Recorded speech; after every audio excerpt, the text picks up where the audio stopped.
back to the lecture series in cell culture technology. So, today we are into the 8th week, which is essentially the final week of it.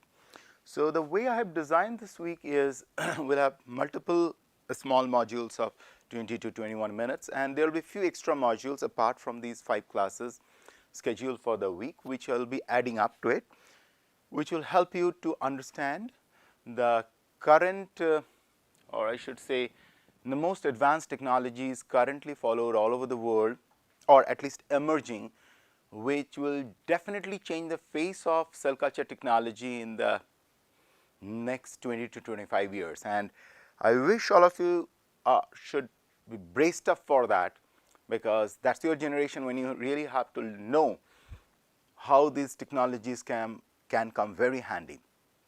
So, the first lecture today will be follow up on what we finished in the last class. So, if you remember in the last class we talked about growing different kind of muscle cells, skeletal muscle, we talked about the cardiac muscle, and we talked about how the sliding filament theory works and how the muscle contracts and everything. But what is important for us to understand, most of these excitable tissues includes the neurons, skeletal muscle, cardiac muscle, smooth muscle, some of the endocrine cells. Not only they have electrical activity, they indeed show mechanical activity, especially the cardiac myocytes, skeletal muscle, and I told you about the development of the skeletal muscle where they form small myotubes, and myotubes become myofibers, myofibers become what you see multiple myofibers joining together to become a muscle. So, if they show contractile activity, which is mechanical activity, anything which shows some form of mechanical activity generates a force. So, based on the force, one can essentially figure out what kind of muscle it is. In other words, just to take you a little bit to the molecular side of it, while we were discussing the muscle, I told you the muscles are made up of 2 key structural proteins, myosin and actin, or actin and myosin. So, during sliding filament motion, it is the actin and myosin chains are sliding over one another. Okay. That I told you that you can look through any textbook, you will be able to figure that out how that works. Or as a matter of fact, if you go to Google and say sliding filament theory, you will be able to figure that out. So, this sliding motion of actin and myosin over one another is a function of the muscle type. What does that mean? So, the speed with which this sliding is taking place on between the myosin and actin through the myosin heads is a function of the muscle type, or in other word, that speed determines at what rate it is going to contract. So, when we talk about the contraction, we talk about the speed of this movement, we are essentially talking about the force being generated by the muscle in that whole process. So, and that force, so let me formalize it, form of the text. So, we are into week 8 and lecture 1, W8L1. Okay. So, what we are trying to do today is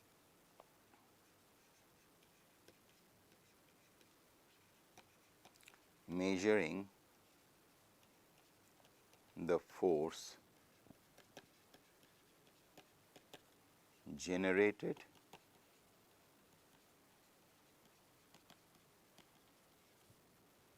by muscle.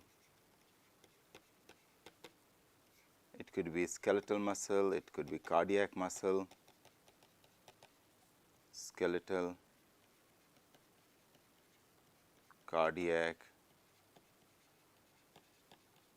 smooth muscle, measuring the force generated by muscle in an in vitro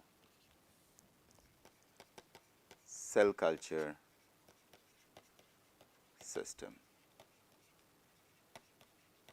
This is the topic what we are going to discuss, and what all points I kind of highlighted. I told you that whether it is a skeletal muscle like this, skeletal muscle like this, or a cardiac myocyte like this,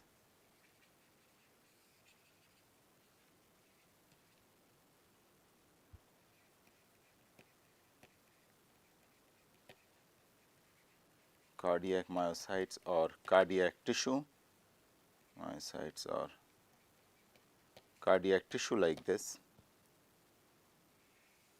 they are made up of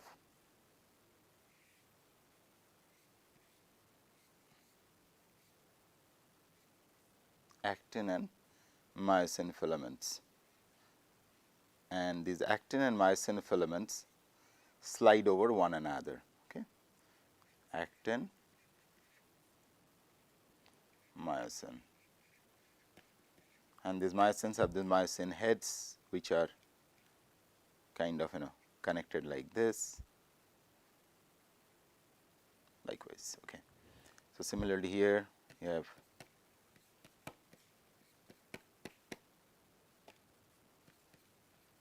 the actin and myosin.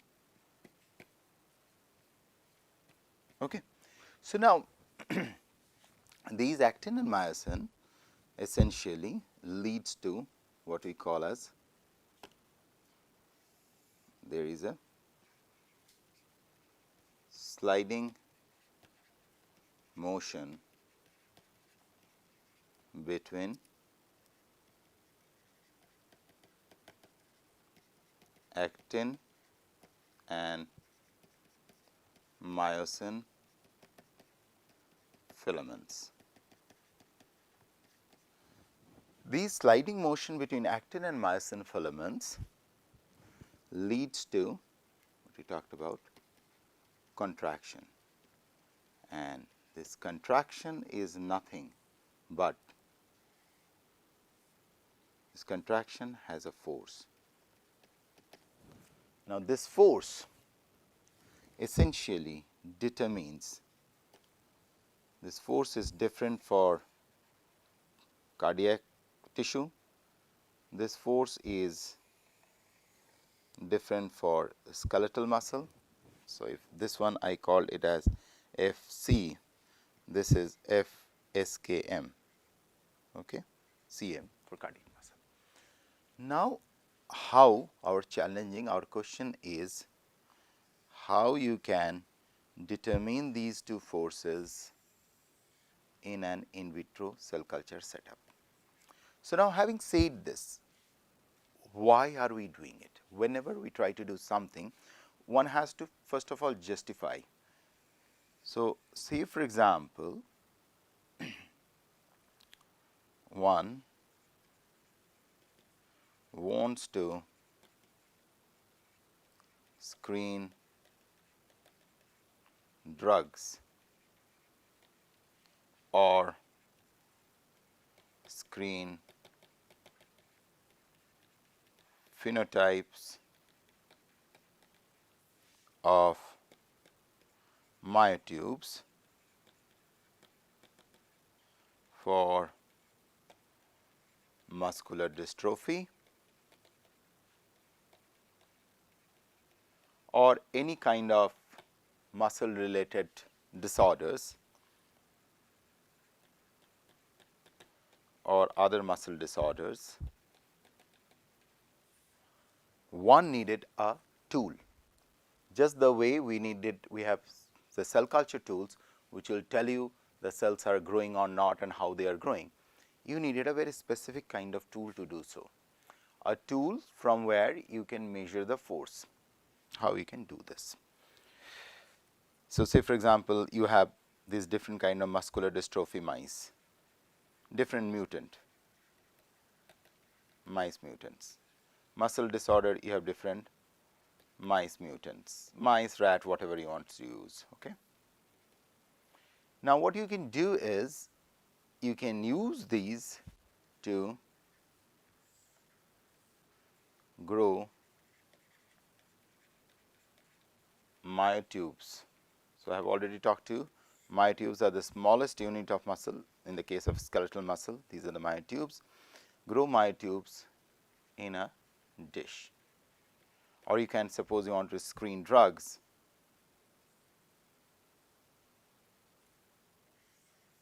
So, you have this culture. So, you are putting different kind of drugs and measuring the contraction. So, what you are essentially doing is by measuring the force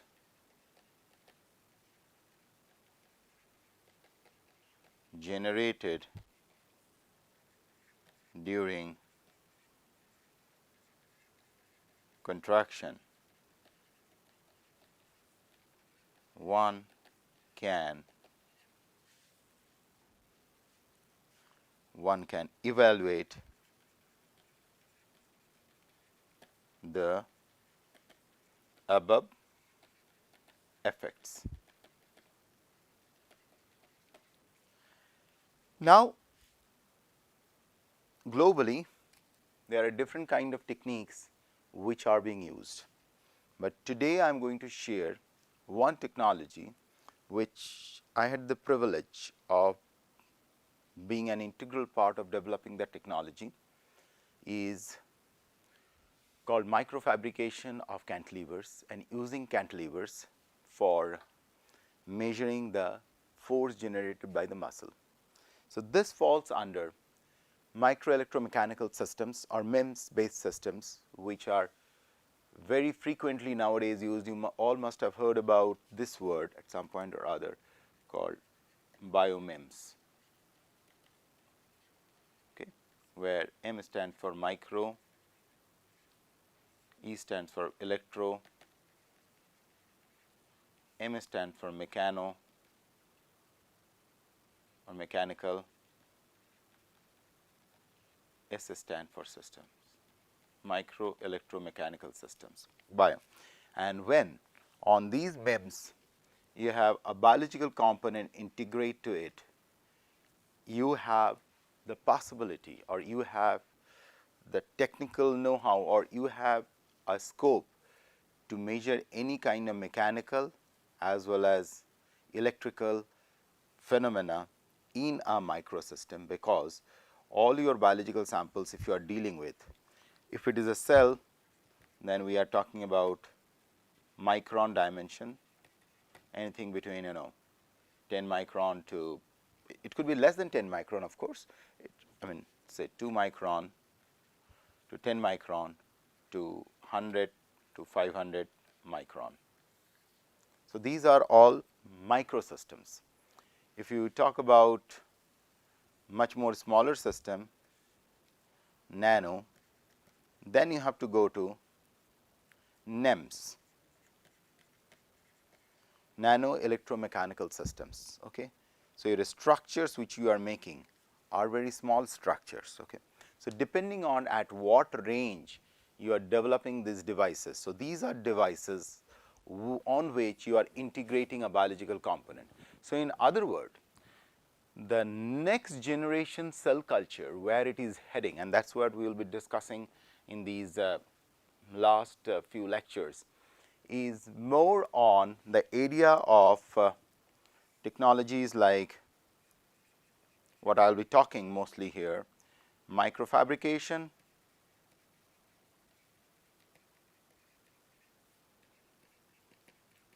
lithography,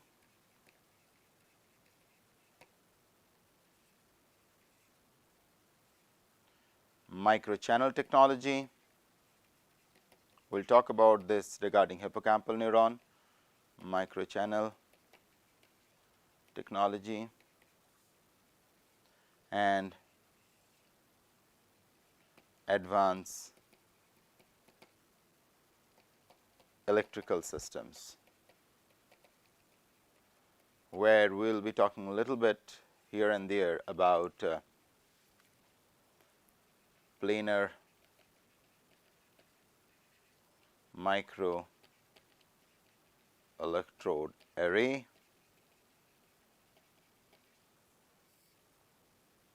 and little bit literature I will give you about field effect transistors or FETs in cell culture.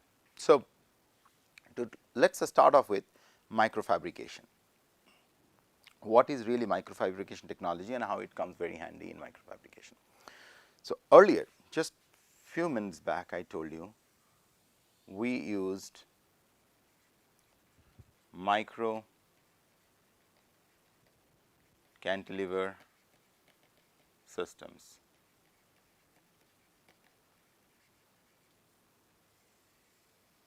Okay. Essentially, what are cantilevers? Cantilevers are, you all must have heard about AFM, right? So, cantilevers are something, some structures like this.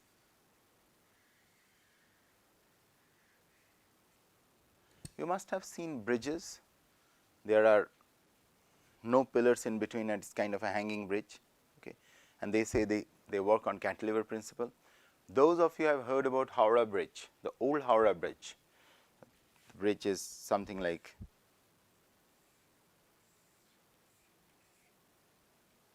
it's not a single support system. So, these are those bridges which are based on cantilever principle. In other words, where all the force components are kind of put like this.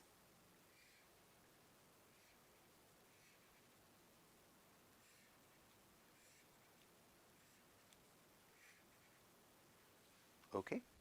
So, cantilever essentially, so this is just for your understanding sake I just gave it. Cantilever are essentially a very closest analogy what you can draw is, imagine in a swimming pool, you must have seen these diving boards, right? There are diving boards like you stand there and it moves like this. Imagine a diving board of a swimming pool.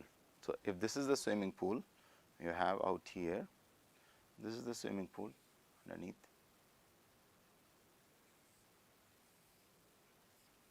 So, this is where of course, one second. So, this is where you are standing. So, you must have seen a person kind of standing here and this moves like back and forth like this, and then this person jumps into the water. So, essentially this suspended plank on which this person moves, this is called a cantilever, which you can physically see. Now, think of it, I reduce the size of this cantilever to the level of micron, and once I reduce the level to a micron level, say I make it say 200 micron, or I make it 500 micron, or I make it 100 micron, depending on how far I want it to go. I can go up to 50, I can go to 20, depending on, again, this all depends on what is your needs and requirements. When I develop these kind of micro cantilever, so then these are called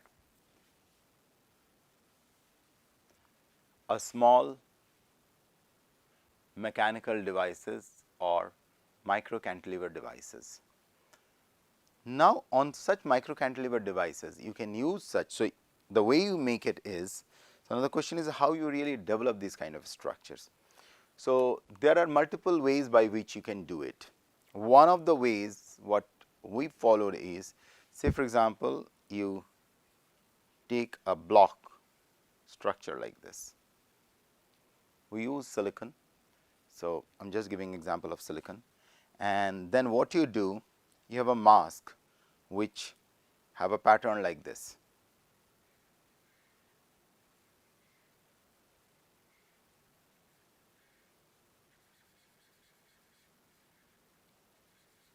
Okay. So, now you place the mask and using laser or other etching techniques is started to etch out the surface.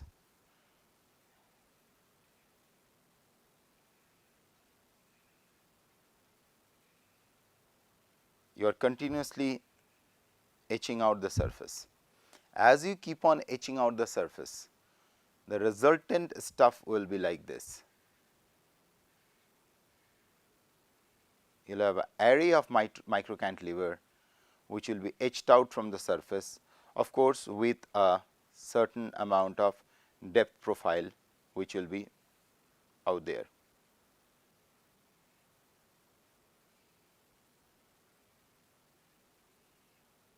Okay. So, there is a depth component associated with it, and that could be seen here. This is the depth. So, that depth could vary from, say, I would say anything between, again, anything between these numbers, depending on how much you want to do it. It could be 1000 micron, that you can always vary. So, with this background, I will close in the class. In the next class, we will integrate some of the tissues into it, and we will see what all power the system can offer you. Thank you.